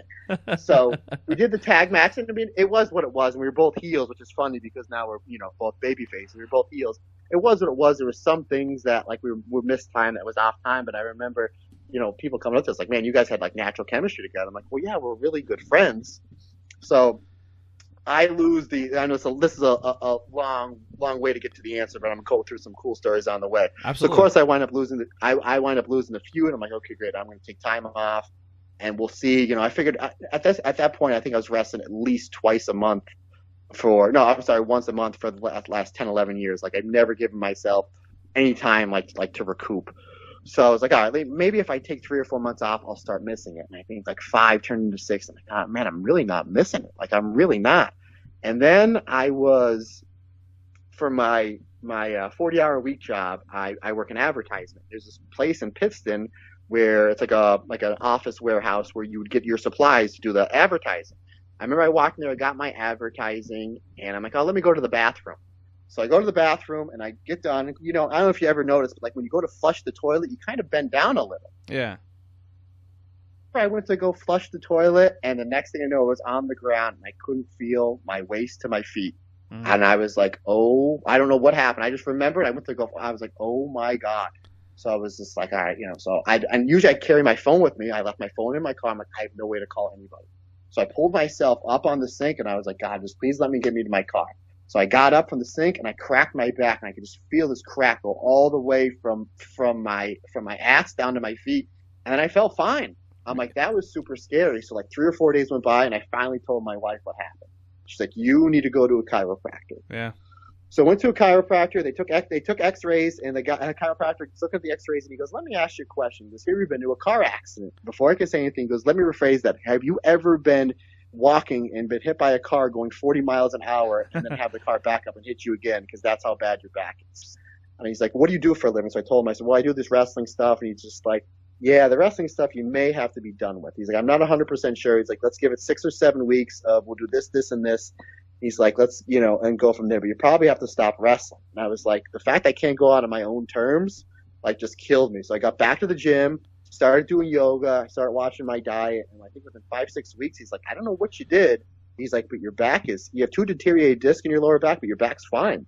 And I'm like, can I go back to wrestling? And he's like, yeah. He's like, I want to be jumping off houses on the concrete back first. He's like, but yeah. He's like, I don't know what you did. He's like, but you healed faster than anybody at your age that I've ever seen. So it was like, I got second light. That I yoga, got back baby. to the gym. You were doing DDP Yeah, yoga so it before was he did it. Oh, was it DDP yoga? DDPYs. Oh, wow. Yeah, so now it was a little combination of everything. So I was back in the gym, I was back to watching what I was eating, and then I started getting into shape, and I was like, I text Brad, and I'm like, I'm ready to come back. So they kind of just had me floundering, and then about a week before like their next show, he's like, hey, he's like, we want you to put this young tag team over, the Impeccables. He's like, I'm going to team you up with Header, just put you guys over, just make them look good. I'm like, fine, no problem. So we have the match, and I thought it was pretty good, and we were right before intermission, and Brad and John, so the booker and the promoter, come up to us like, that was fucking awesome. Mm-hmm. That was great. You guys are terrific. You guys have really never teamed before in like a babyface setting. He's like, I don't want to tell you guys what to do. He's like, but the two of you guys should team up more often. And Heather looks at me and he goes, we're practically best friends. I have more in common with him than pretty much anybody. I'm like, yeah, vice versa. We like the same kind of stuff. Like, yeah, let's give it a go. And I was like, so, and ever since then, it's just been pretty much clicking for us. How did the name Blue and Gold come about? At that time in the comic books, well, actually, it's a two-story. We were wrestling in Old Forge, my hometown, and where GSW used to run was like 20 feet away from the football field. And Old Forge's colors are blue and gold. So there was that, and then at the time, there was 2 X-Men comic books that were out. There was one blue and one gold. So obviously, we're big comic book fans, we're big X-Men fans. So like, let's just call blue and gold. Like the first couple matches, we were just a team of Matt Turner and Andy Header, and then we were thinking about the head turners. Mm-hmm. And like, let's just keep it blue and gold. Yeah. So then we're like, let's just keep it blue and gold just for the X-Men thing. So basically, that's what we were, and caught on. Was the Wolverine style pants your first gear together? Yeah, that was our first matching gear. Yeah, I was doing MMA shorts at that time. Yeah. And he just had like blue whatever, and then he sketched the no, I'm sorry, they weren't the Wolverine. He sketched, it was X-Men. The X-Men. He sketched an X-Men, then the Wolverine, and then now we have a Captain Marvel, which mostly we red. can break those out. Yeah. Mostly red gear. Yeah, do something a little different. Andy's got some sick gear, man. When wrestling comes back, he's got some fun stuff. He's got the blue and gold gear, which is he wore at PPW fans now chant Andy Marvel because he always comes out to different wrestling gear, because he has the blue and gold. Yeah. He just texted me today, and he's like, what do you think about this for wrestling gear? I'm like, yeah, man, that's cool. He's like, all right, I'll message my guy. And I'm like, we don't need gear now, dude. I know you got the Gambit gear, Captain Marvel gear, you got the Spawn gear. Now you want to do this? I said, we have nowhere to wrestle. I said, I don't need to be dropping. I said, it's cool. I'm all for it, man. I'm all down. That's one of the great things about our tag team is like, whenever we have an idea, like we just run with it. We never argue. We're like, hey, let's do this. Or what do you think about this? Or what do you think about that?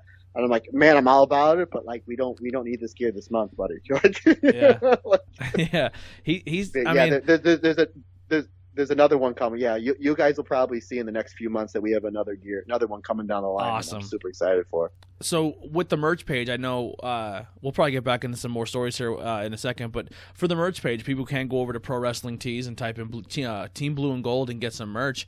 The first shirt is a cartoon version of you, Scott, used to as it looks like an X-Men comic. Who did the art on that first shirt?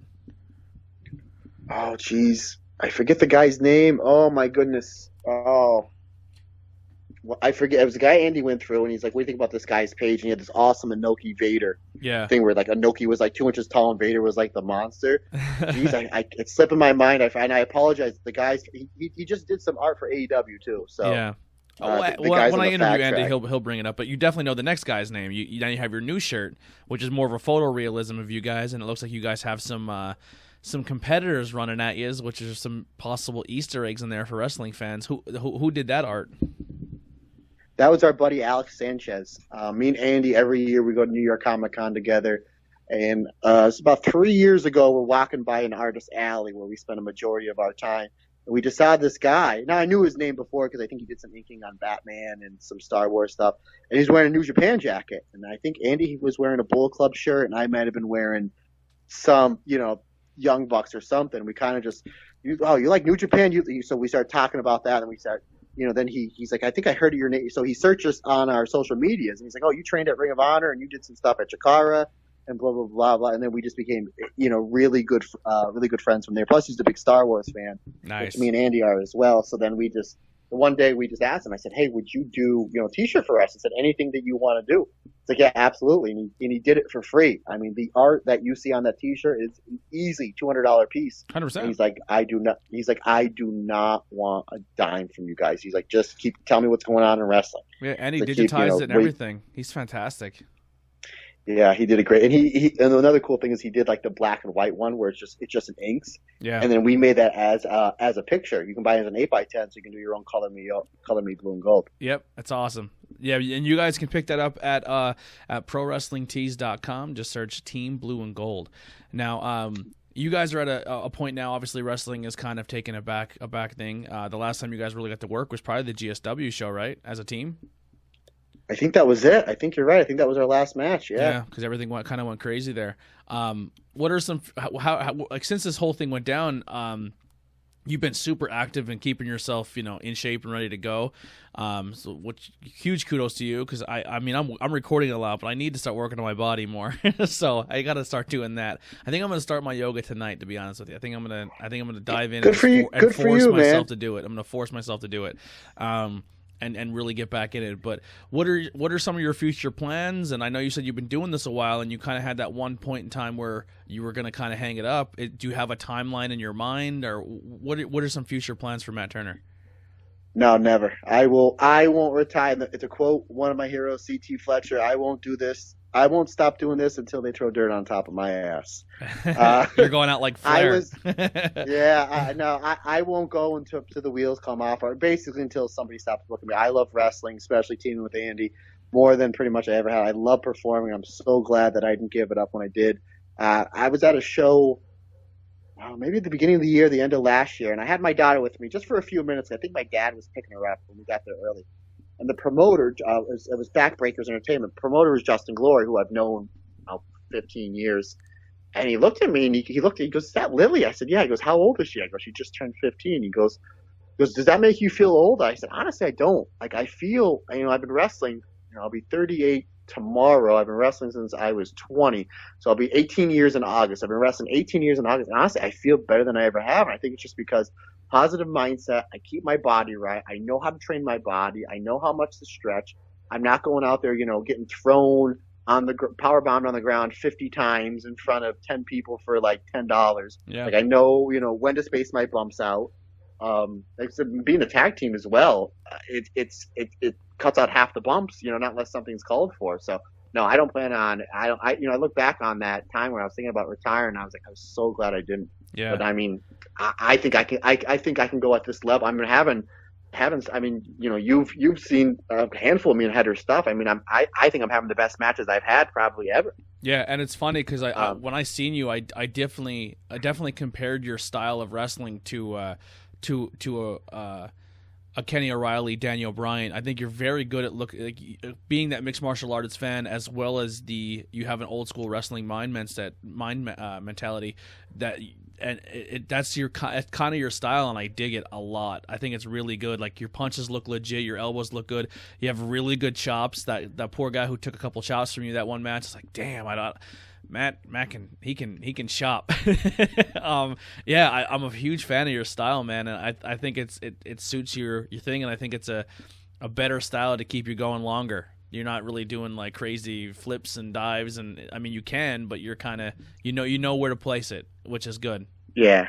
Well, that was the system that I grew up watching, the system I brought up in. The CM Punk, the Samoa Joe. Yeah. I got to train a little bit with Bryan Danielson, Daniel Bryan, and he just had that awesome match with Drew Gulak, and I didn't even realize until they put it on Twitter that they didn't throw any strikes at all. Yeah. And I was like, I didn't even realize that. And it's as much as I like striking, if I was ever in a match and the promoter came up to me and be like, hey, I'd like for you to do no striking. I'm like, that I would like to have like a match that's similar because I can grapple, Yeah. I have a little bit of the catch wrestling and I train a little bit in jiu-jitsu.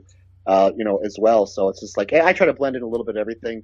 Obviously, Andy likes to do. I think we complement each other so well because we all can 100%. do a little bit of everything. But he does the flying better than I do. He's more explosive with certain stuff. He's really good with the lucha stuff. Like, can I do that? Yeah, a little bit, but I let him do it because he's way better than I am. And then if it comes down to striking your submissions, that's kind of my bread and butter. Yeah, 100%. Now I actually just picked up my first Daniel Bryan T-shirt. I actually had it on the other day. I was so happy with it. I got the gray and blue the Yes is Back one, where like he kind of made his return shirt. Oh yeah, I think I have that. I think I bought that. I think it was like the first one where he's like on the top rope or something, like doing the yes thing. I think the crowd's kind of around him. It's like a cartoon image of him. It's not the greatest looking. Yeah. It's the only Daniel Bryan shirt I own, so I'm happy I got it. Yeah. Now, did you get a chance? I know we do the podcast, and I don't know if it's you or somebody else, but I know somebody in the podcast has never seen his Ring of Honor stuff. I have not, no, and I'm trying to find it, but I need to. Hopefully, if I get some spare change or something going around here, some cash, I want to subscribe to the Ring of Honor thing to do it. Well, here's what to do. Just whole bunch of his stuff, especially since the world's kind of shit. The Ring of Honor on their YouTube page is released. There's got to be 24 matches on there for free. Oh, really? They'll shoot. What they did is going up to their anniversary show of some matches, and I'll or link them to me, and I'll definitely take a look at them.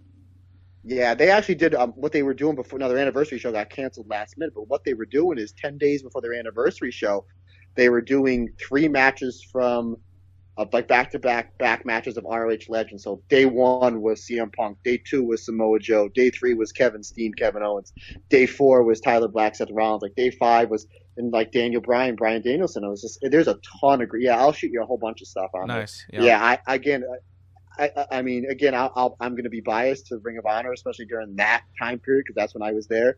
But if you were to tell me what you think is the best Daniel Bryan match, now you can say, WrestleMania 30, granted, he has 2 big wins in front of 70,000 people at the biggest show of the year. It's like, yeah, I get that. But it's like, for in-ring bell to bell, I can give you at least 12 matches at the top of my head in Ring of Honor that are better than his best WWE match. Yeah. His match with Brock Lesnar was fantastic.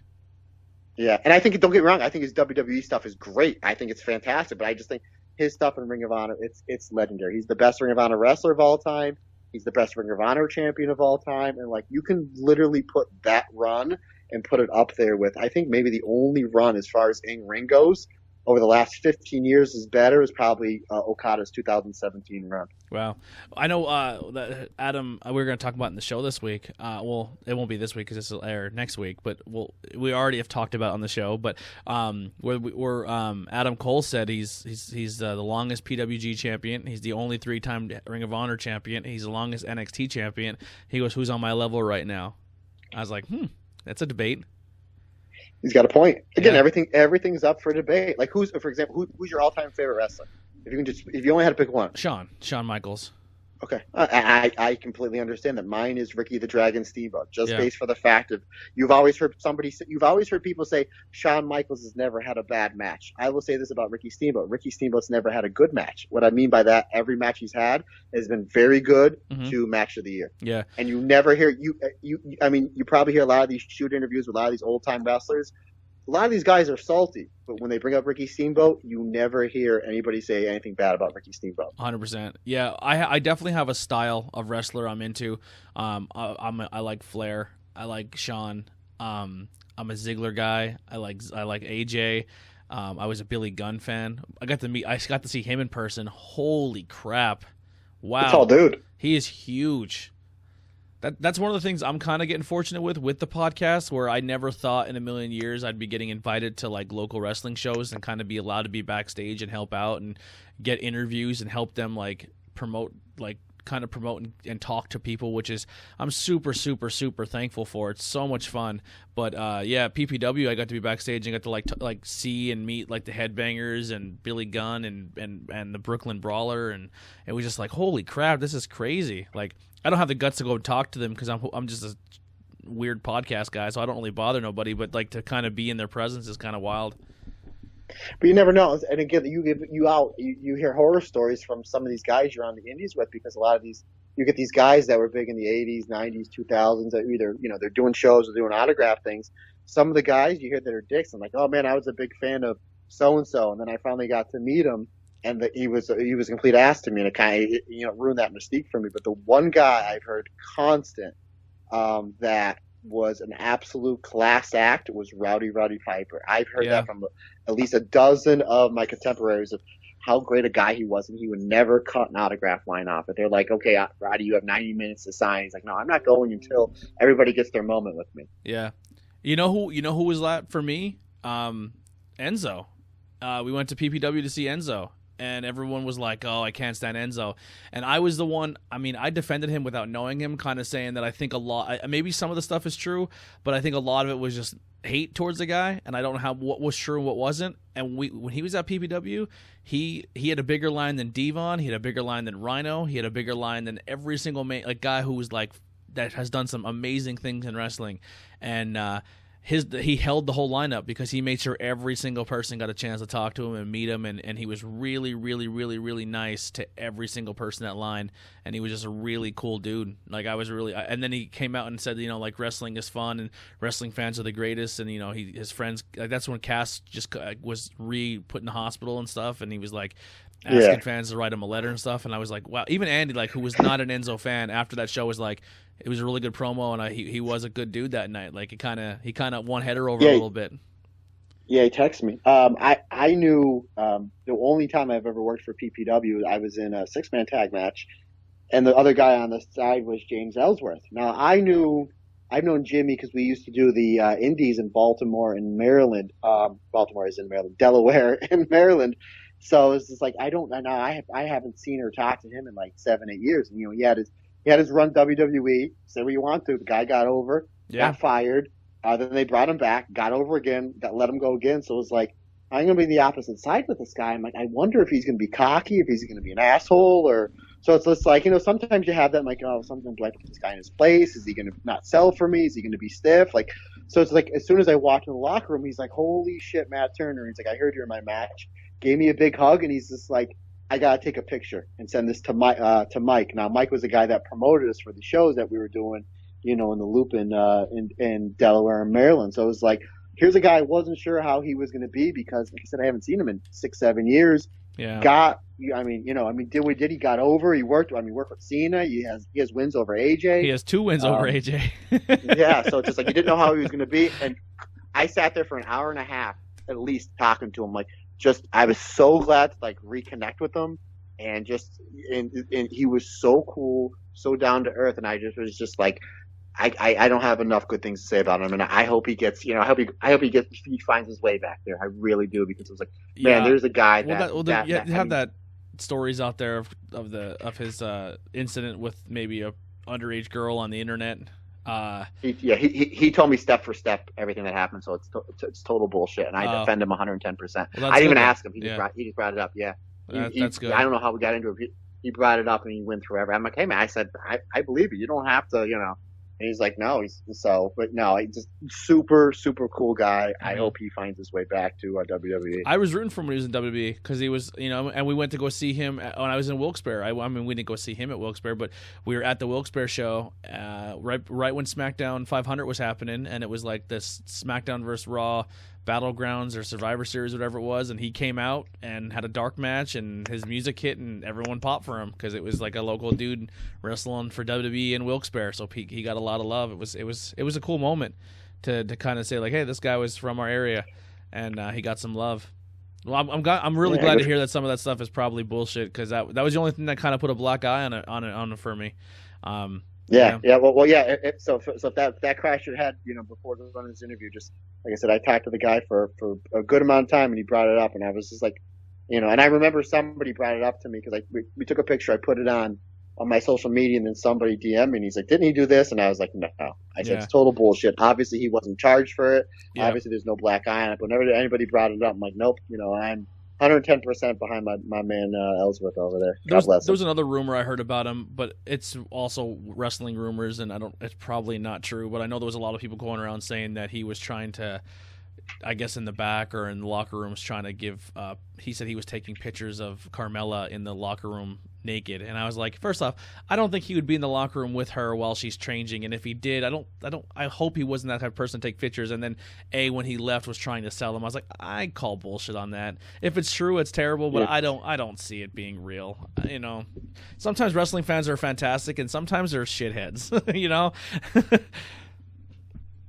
Well, I'm pretty sure. Not only that, but the thing about the logic way, don't you think there'd be like 10 or 15 other people in the locker room with them? Exactly. You know? Yeah. No, but he said he was just like he, as soon as he got released, he got the phone call, and then I think he said it was like 2 or 3 minutes later, Carmella, because I think because they were doing that program together. Mm-hmm. So they called Ellsworth, told him he was released, and I guess out of courtesy, they called Carmella, like, hey, we had to release Jimmy. Just to let you know, and he said, I don't think I was off the phone with talent relations more than 3 minutes. She called me. She's like, they just told me, so are you okay? Is there anything I can do? I'm a huge Mella fan. Do you need I money like or Carmella anything? a lot. I was like hit or miss on her, like, and the fact that like she was just the fact that like the two of them were together, and I'm like, all right, they're kind of getting the rub off each other. Yeah. Like, made me like her a little bit more. Like I said, I'm friends with Jimmy, and then he told me that story, and then I've seen how much she's improved in the ring in the last 6-8 months. So I'm like, good on her. Yeah, she's definitely a shirt I'm going to be buying soon. I'm a guy who did not support female wrestling for a very, very, very long time, and now I think my wrestling female shirt collection has been growing immensely, which I'm happy for. I'm happy, but I definitely need a Mella shirt. But speaking of female wrestlers and stuff, what does your daughter think of professional wrestling? Is she a fan? I seen her at the show. Does she watch the shows with you? Is she a pro wrestling fan? No, she just likes to go just to cheer me on. Like, she knows who John Cena is, even Yeah. though he hasn't wrestled in a while. I think she knows a couple other wrestlers here or there. Like, I think she probably knows who Undertaker is. Yeah. She knows my fascination for Hulk Hogan. But no, she just likes to go to the show. Plus, there's a lot of like my family that will go to the local show. So she'll like hang out with my cousins, or she'll hang out like my lifelong best friend she calls him Uncle Jeff because we're practically brothers. So he only gets to see her a couple times a year. So if he goes to the shows, like they'll bond together. Mm-hmm. So she's really not into wrestling. Like if I just ask her, hey, do you want to go to this wrestling show?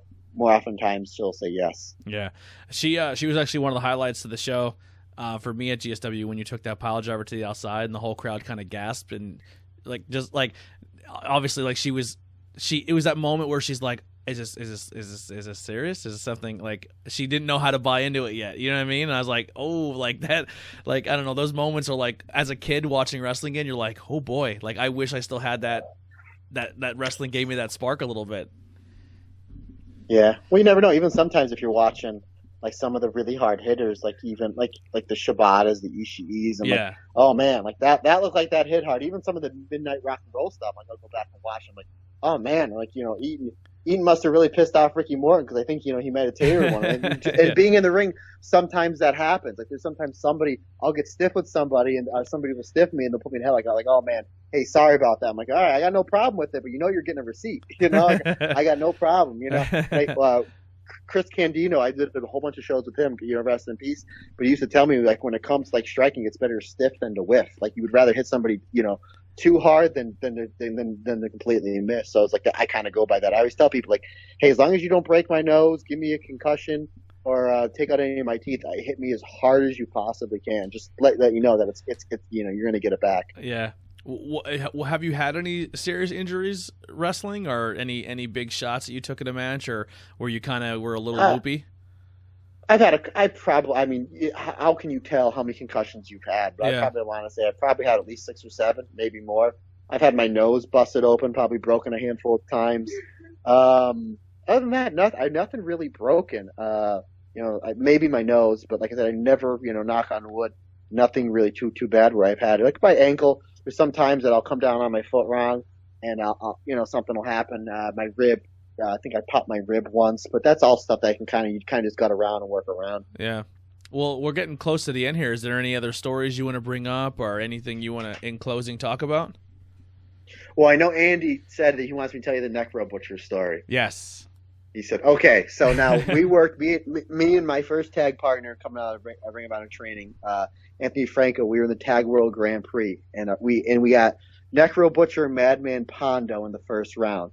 And those guys beat the tar out of us, right? They beat the tar out of us, place was going absolutely, especially Shakara is they're kind of a more of a kid style. So like Franco's got a concussion. I'm bleeding all over the place. Those guys beat it. So afterwards they shook our hands. Like, you guys made us and we didn't think anything of it. We were like, hey man, it's wrestling. It is what it is. So Necro being so awesome, he's just like, hey man, I feel terrible. He's like, let me get you booked in some of these New York, New Jersey independents that I'm doing. It's like, all right. So he calls me up or sends me an email, and he's like, hey, you have this date available. I said, yeah. He goes, what's your price? I told the guy $100. Is that okay? I'm like, yeah, that'll work. So we go do the show. I was on first. It was me, Pinky Sanchez, and Arcadia. Arcadia was a really good technical wrestler at Jersey All-Pro. I don't know whatever happened to him, but he was great. So I remember we went out. We were on first. There was maybe 20 people in the crowd. Now, Necro Butcher was wrestling Kevin Steen, Kevin Owens. El Generico was on the card. Danny Havoc was on the card. Toby Klein. I mean, there was a lot of big names on the card. So, like, there's 30 people in the crowd. I'm like, oh, there's no way I'm getting paid, right? So I get done with the match, and I tell the promoter, you need anything? And he's like, no. He's like, you can leave. So he hands me an envelope. I get to my car. I open up the envelope. I go to Necro. I shake his hand. I'm like, hey, thanks for the booking. He's like, no problem. Anyway, I can help you out. You let me know. Necro was always great to me. Yeah. So I open up the envelope, and there's nothing in the envelope. And I was like, huh. So I go over to the promoter, and I was like, so I'm walking back to the venue. I'm like, the promoter's going to think I took the $100, put it in my pocket. And so I'm already thinking, like, the promoter's going to think that I'm screwing him over. So I go to the promoter. I'm like, hey, man. So I walk in there. I'm like, hey, man. I said, there was nothing in the envelope. I swear I wouldn't. He's like, wait. He's like, are you sure? So he goes and tells the guy that's handling the money. Necro comes over. He's like, hey, Turner, I thought you were leaving. And he goes, no. He's like, I said, I opened up the envelope. There was nothing in there. And he goes, wait, what? Because I told the guy $100. He goes, hold on. I'm going to talk to him. I said, well, he told me he's going to go talk to somebody else. He goes, are you sure? I said, we'll see what happens. So he comes over, hands me the money. He goes, I'm so sorry. I apologize. I said, no problem. As long as we make it right. So I go to leave, and Necro chases me out, and he goes, what'd you get? I said, I got my 100. He goes, are you okay with that? I said, I'm fine. He goes, you want me to get you another 100? He goes, I can get you 200. He goes, you want me to try to get 250 out of him? I'm like, no, man, I'm good. Like, I thought I was getting screwed. So, but yeah, Necro tried to give me like double a payday after I think my booking fee, if I was staying in the Pennsylvania, New York, New Jersey area, I think it was like 75 at the time, and Necro already got me 100. Yeah. And then he was trying to get me like another 100 on top of it because the guy gave me a blank envelope. What is I'm always about speaking into existence and stuff. So what are some of your goals once wrestling comes back in? Like, what are some things you want to get accomplished before when everything goes back to normal? Do you have your eyes set on certain promotions? Do you have your eyes set on maybe some tag team championships, maybe a singles run? What are some things you want to do with your career once wrestling comes back? I want to wrestle as much as possible. I want to get me and Andy's name out there as much as possible. I want people, representing blue and gold. I went for my run today, and as I was going on my run, I looked up and there was a guy that had a blue and gold T-shirt on. It turns out it was a guy that I knew from the gym that bought a couple T-shirts off me. So I want to see as many T-shirts out there as humanly possible. I want to meet as many fans as possible, whether it's through social media and we always tell people, like, we have the merchandise booth. You don't have to buy anything to say hi to us. It doesn't cost anything to shake our hands or take our picture or get something autographed. Yeah. Come over, say hi, ask for advice. I get asked for advice all the time, weightlifting advice, fitness advice, motivation advice, life advice, wrestling advice. And to me, that just shows that, maybe some people must think I have my head on straight. So I appreciate that. But, obviously me and Andy put out there, we want to wrestle the Revival. I had somebody message me that, some guys looking to start a wrestling promotion in 2021, and it goes the first main event. I want you guys versus Zack Ryder and my God, I'm drawing a blank. Ryder and Hawkins. Yeah. I was like, oh yeah, Hawkins and Ryder. They're going under their real names now. I said, oh, obviously he's like this, probably not be for another year. And he's like, but this is what I'm thinking. I'm like, great.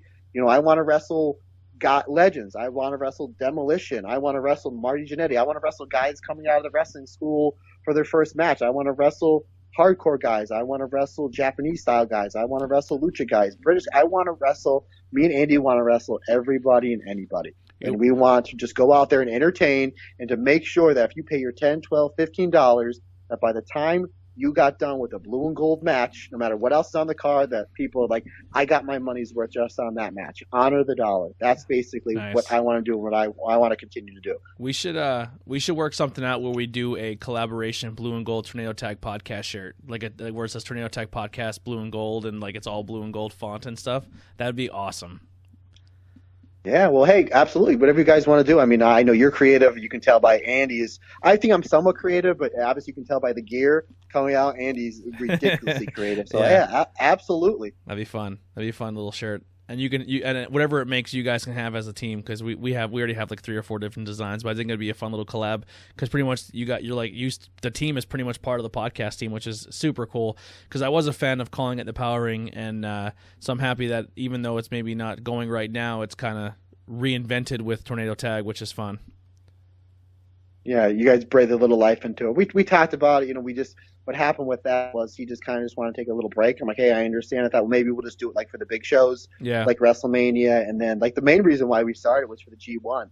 There was no podcast out there that was doing the coverage for the G1 that me and him were doing, between the predictions, who we think's going to Yep. make it, into the finals, and who's going to win the finals, and then we would cover the 4 or 5 shows that week, and then we would do points and see who would win, and then whoever won would get a pop figure of their choosing. So this was Andy won the first 2 years, but then my wife was an unofficial contestant. I think I was talking about it on your podcast last week, and she like blew all of us out of the water. Yeah. Geez, she just absolutely. Well, we can crushed do it. I was that like, now well, with pro wrestling scorecards, because that makes pay-per-views even fun. Like, even more fun is doing the scorecards with it. So we have so much fun stuff we can do. We can have big competitions when it comes to pay-per-views, Yeah, that's something. You guys seem like you do pretty well on that and crush it. Yeah, it's fun. You definitely gotta jump on. Even if you can't do them online, you can definitely go and print them out, and you and your wife can fill them out and just send photos of them to us, so that we can keep track of everything. But it'd be a good time. Yeah. Yeah, but that'll do it here for the interview. Matt, thank you once again. Huge fan. I only got to see you wrestle once, but just seeing everything else online and just finally really get to meet you and kind of bringing you aboard of the podcast here, it's been fantastic. I cannot wait for wrestling to come back, and hopefully we get to see you in some more promotions in the Northeast Pennsylvania area. Yeah, I greatly appreciate it. You mind if I throw my plugs out here before we finish her up? 100%. If First of all, we talked about my man Alex Sanchez. Obviously, support local artists. Support, obviously, the comic book industry is on a standstill as well. So hit him up. He's Alex Sanchez on Twitter, on Facebook, and Instagram. I believe he said he's doing commissions. So hit him up, help him out. His art is fantastic. Obviously, if you guys want to talk to me about anything pro wrestling, fancy beers, comic books, Star Wars, heavy metal, look me up on the social media there under Matt Turner, and then obviously ProWrestlingTees.com, blue and gold. And then for supplements, go 5percentnutrition.com, type in M Turner, and save yourself some money there. Nice. I appreciate it, man. Send me all those links that you're saying. Just send them to me, and I'll make sure they're in the links below so people can check on click them as well. All right. Yeah, I'll send you those, and I'll send you a whole bunch of Bryan Danielson matches, Awesome. and then you can let me know what you think. If you think my thing is spot on, that is how great his Ring of Honor run was. Perfect. I know I said at the top of the show that this is episode 2, but it's our second episode with a wrestling talent. It's the 3rd interview overall. So thank you guys. I hope you guys are really enjoying the interview series. The next one up will be the other half of Blue and Gold, Andy Header. So get ready for that, and we'll see you guys next time. Tornado Tag Podcast. Make sure you tune in every Friday for a new episode, and you get to hear our talk on local stuff that's our local and stuff you see on TV, as well as hear fans talk, as well as some guys who were in the business with Team Blue and Gold at Tornado Tag Podcast. We'll see you next time.